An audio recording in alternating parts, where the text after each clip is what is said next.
What is up, and welcome back to another episode of the Wizards podcast. I'm your host, Greg Finberg. In today's episode, we're going to be talking about a few transactions that have happened for the Washington Wizards over the past few days. You got a veteran signing in Anthony Gill back on a one-year deal. You got Jaylen Martin waived, and another two-way spot opened up. Preseason schedule released. Again, it's August. There's really not much to talk about in Wizards land, but again, I do want to try to at least get one of these episodes out to you guys each week, throughout August, throughout September, in the months leading up to the season to kind of keep this momentum going.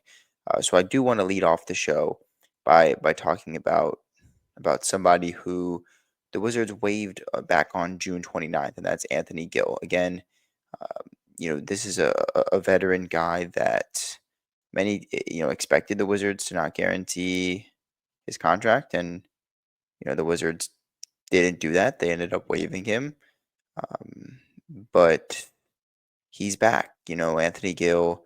I believe by the season. Let me actually look this up real quick. But I believe by the beginning of the season, yeah, by the beginning of the season, Anthony Gill will be 33 years old. So again, far older than the majority of the roster, not obviously considering Middleton and McCollum, who are also going to be around that age at the start of the season.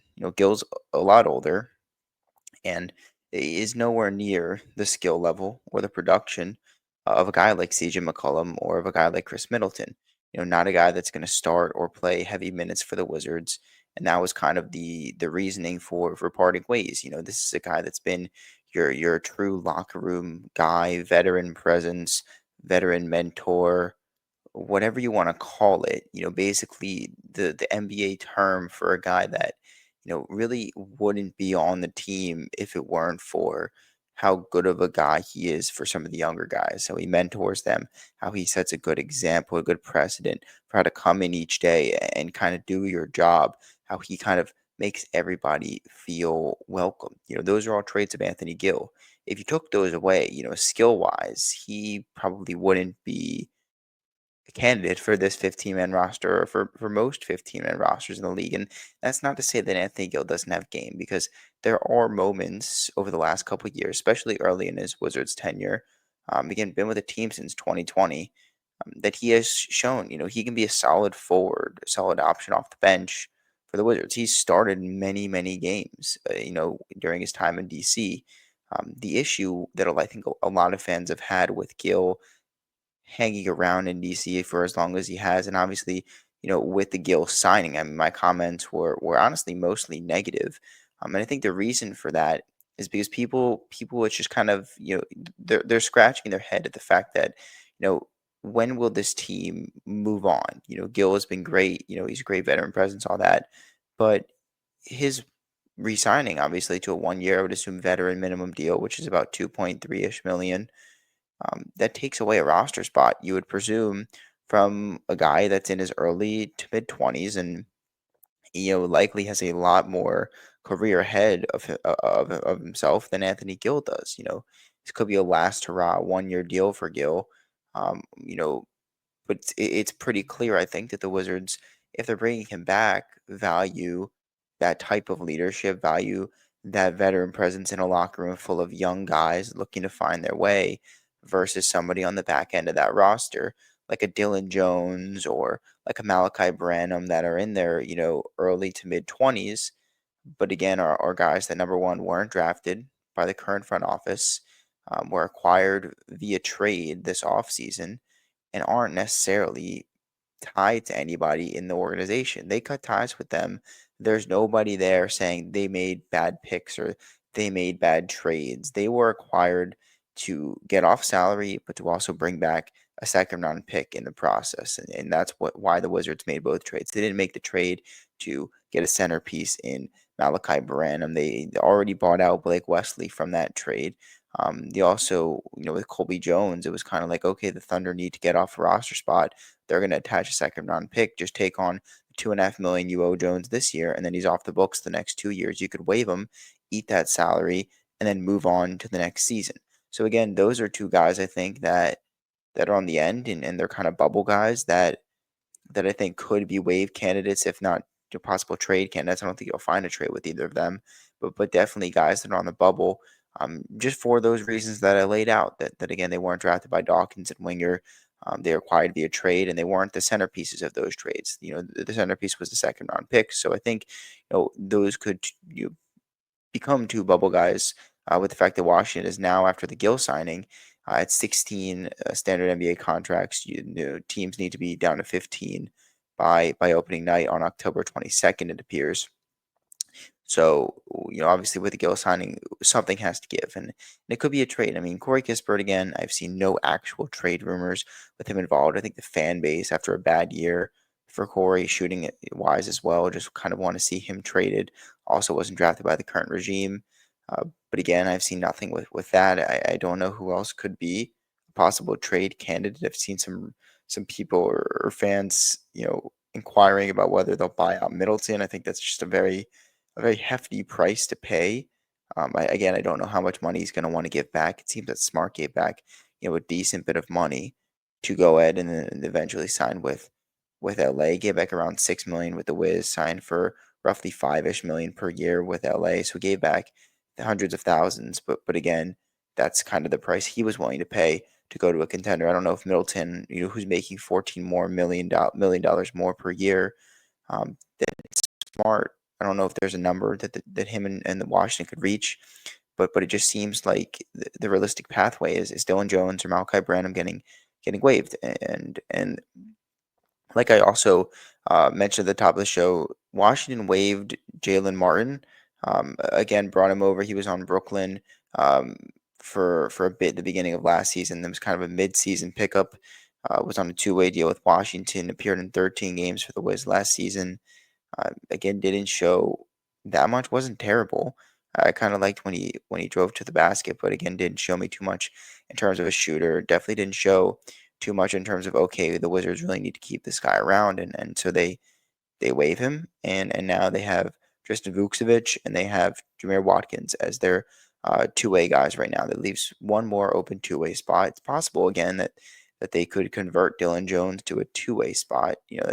I'm pretty sure. At least I'm not a cap guru, but I'm pretty sure that's possible. Given he's only going to be a second year in the league, so I would assume that's a possibility. I don't think they can do it with Branham just because he's been on in the league too many years, I think, to be on a two-way deal. But I certainly do think that maybe Kadari Richmond is a candidate. I saw that the Wizards signed a Cole the Gak to an Exhibit 10, which I would assume is basically a training camp deal up to this point. So those are some of the transactions, but that open two-way spot, Kadari Richmond, um, maybe he slides into that. Somebody that impresses with a go-go could maybe slide into that. It could also be somebody that we don't know, we haven't heard of yet. They did something like that with Jared Butler a couple years back, and eventually, converted that standard deal. You've certainly seen it in a multitude of ways, them using those two-way contracts and eventually converting them to standard deals, like with Jordan Goodwin and all that. So that's kind of the Jaylen Martin two-way saga. But again, back to Gill. Um, Look, I think critics are more so upset, like I mentioned, that it's a 33-year-old taking up a roster spot from a young 20-year-old amid a rebuild in which the Wizards are probably going to be bad yet again. And the argument, I guess, from critics is the team's going to suck. Why not see if one of these 20-year-olds can stick versus a guy like Gill, who is probably not going to be with the team for the foreseeable future? Could just be a 1-year rental before you move on. Um, Look, like Dylan Jones, Malachi Branham, if they do get cut, they probably weren't going to get much playing time anyway. I mean, if you can't find playing time for like Will Riley, then you're probably not going to find playing time for either of those two guys. I mean, they were both on semi-rebuilding teams. I mean, not Dylan Jones, but like Branham last year, where the Spurs were trying to win. And in that case, he couldn't find himself a role there. Dylan Jones was the 14th, 15th man on a championship team. But again, maybe they can find a role in the Wizards. I doubt it, but certainly makes it intriguing. And then you have a lot of comments about Gill basically saying, just hire him as a coach. I saw that a lot, and that kind of annoyed me. Like, I think it was either Josh Robbins or Varun Shankar um, that that tweeted something or wrote something basically saying that Gill was asked at some point in the season if he'd be open to coaching. And he kind of shot it down, saying that he just wants to play. He's not really open to coaching. So for those people saying why not just hire him as a coach if you want him for these veteran presence, uh, that is the reason. He has to also want to be hired as a coach.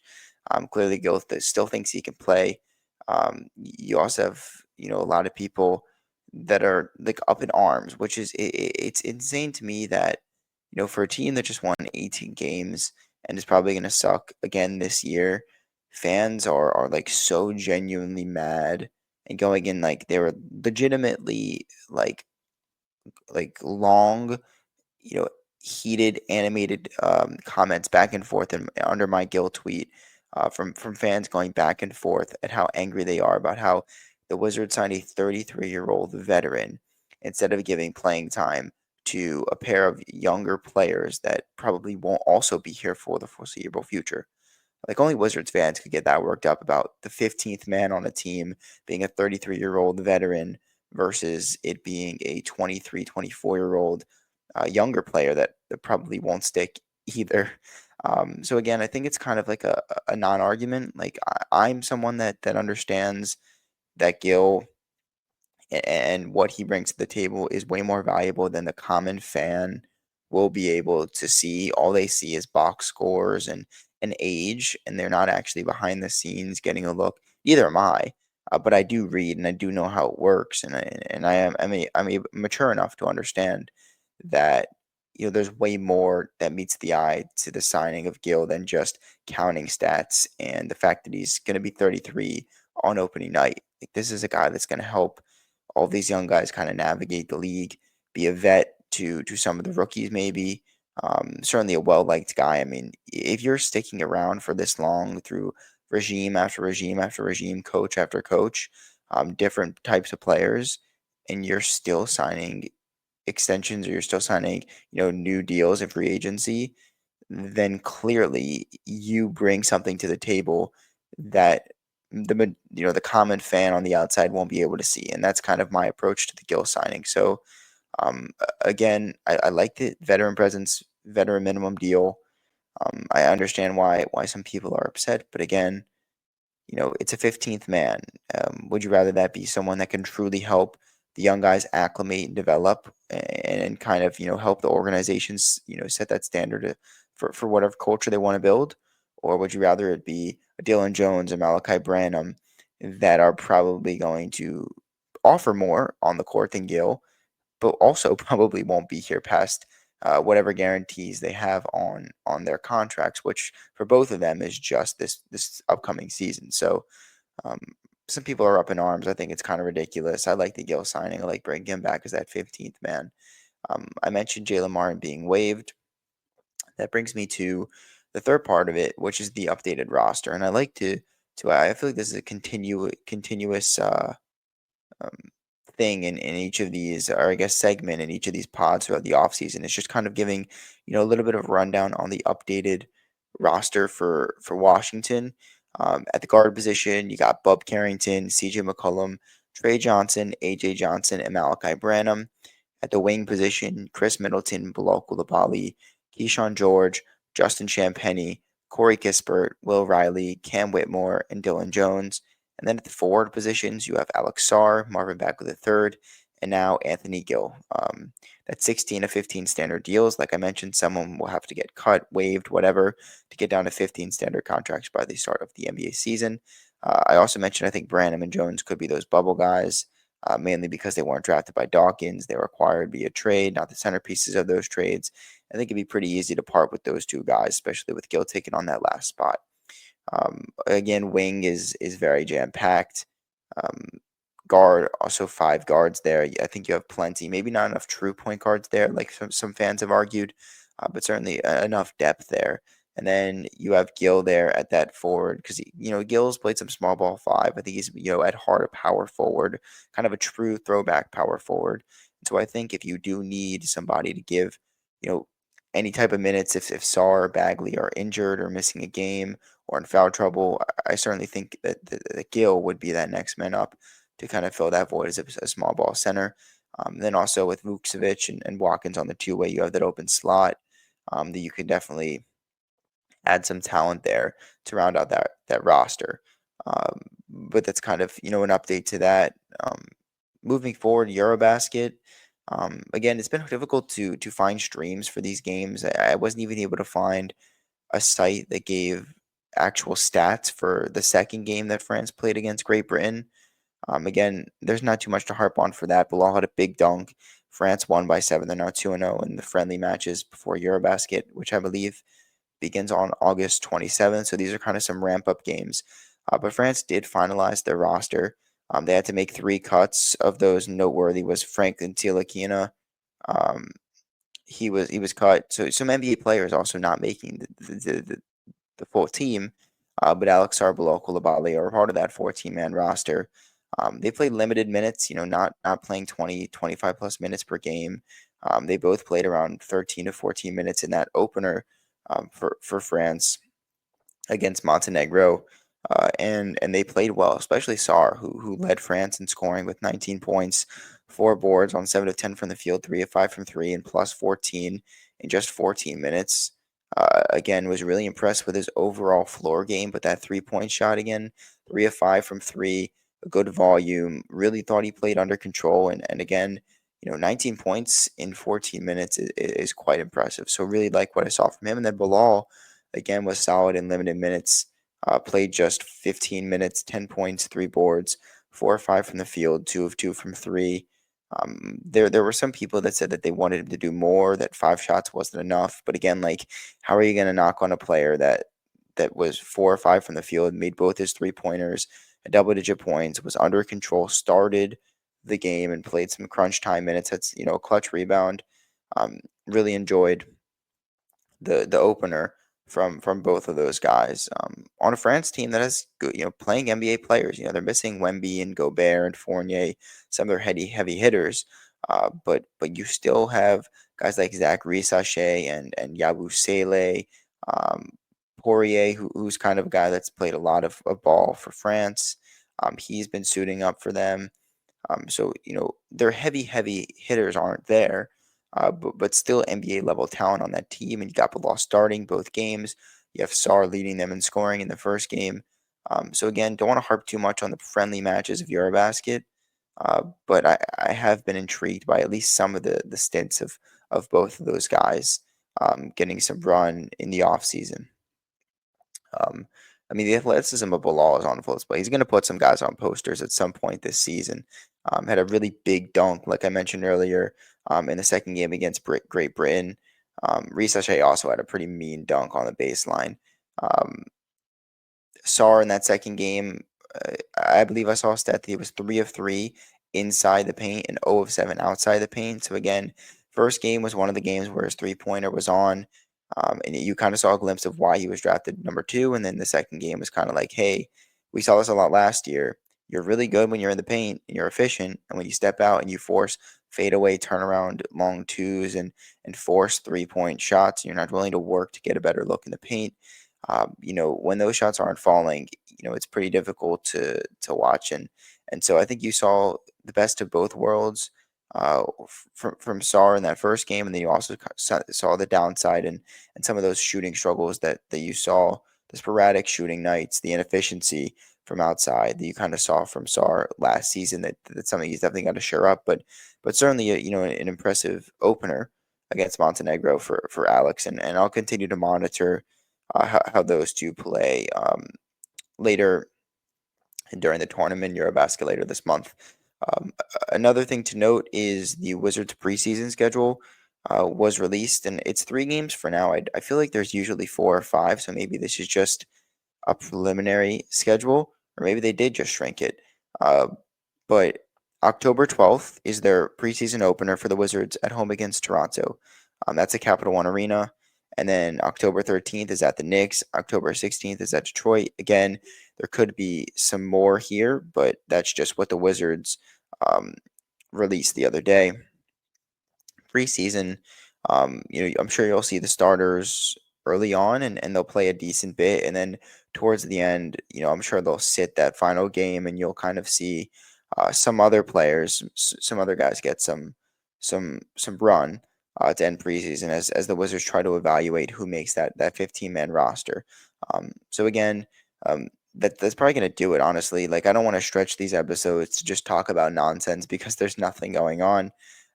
I kind of touched it as much as I could on the Anthony Gill re-signing. 1 year, I would assume vet minimum deal gives them another small ball type center and a true power forward to play that position and give Sarr and Bagley a spell if injury arises or if they just kind of are in foul trouble or are in need of somebody to kind of give them some minutes down low. I think Gill can eat those minutes up while also serving as that veteran mentor that has allowed him to stick around since 2020 on this Wizards roster. Again, that means that they're at 16 to 15 standard deals, which means that a cut is going to have to be made. I think based on deductive reasoning, Dylan Jones, Malachi Branham make the most sense unless a trade is made beforehand, which I again don't foresee. And then the waiving of Jaylen Martin, and they now have an open two-way spot behind Vukcevic and Watkins there. Talked about the updated roster, talked about Sarr and Below on EuroBasket, impressive debuts there. We'll definitely talk about it and then finish with that preseason schedule. So again, a bit of a shorter episode, but wanted to get some content out. Wanted to give you guys kind of my thoughts on the Gill signing and kind of why I'm not panicking and understand it more than maybe some of the other fans do. And again, I'm not saying that they're wrong for their take. Like, again, I do understand that a 33-year-old signing isn't going to jump off the page or make fans too excited on a rebuilding team. But again, just because they're rebuilding doesn't mean they can't have veterans. Just because they're rebuilding doesn't mean that every single player needs to be a young, raw, aspiring 20 to 25-year-old wing. Like, that's what they're looking for. But you need some veterans on this team. You saw with Houston when they had Steven Silas as their coach before they brought in Udoka. It was just a bunch of young guys that really didn't know what they were doing. There wasn't any true veteran presence on that team. And then they added those veterans and they added guys like Jeff Green, who really doesn't even play for them, but is just a guy that they re-signed because they like his veteran presence. And they kind of like what he's able to do for some of their younger guys. They obviously have Van Vliet there. They brought in Dylan Brooks, and now KD. So I think, for young rebuilding teams, I think Wizards fans and rebuilding fans sometimes get a little too caught up in the stacking young talent aspect and aren't too keen on some of the less flashy moves like keeping Middleton and McCollum around and probably even starting them for some games and keeping a guy like Gill in the fold, over some other 20-year-old guy. There is real value in that, and it's hard for, I guess, the standard fan to see that doesn't really understand beyond counting stats and age what guys can offer, but it's pretty clear if they're still continuing to bring Gill back that he has real value in what this team is trying to build, culture wise, youth and talent wise.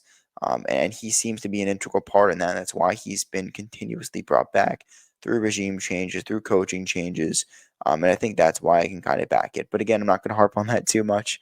Um, that's going to wrap it up for this episode. Shorter episode, but we definitely want to get something out for you guys.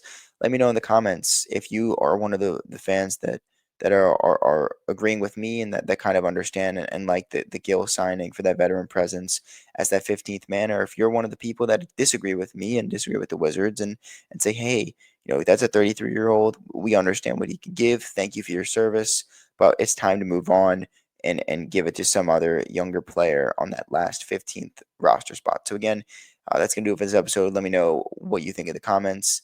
And again, thank you guys for listening. Thank you for the support. I don't know when I'll be back for a new episode just because I'm going to record these based on what happens for the team. Don't really want to force them too much. But that's going to wrap it up again. Thank you guys for listening. It's going to do it. Go Wiz.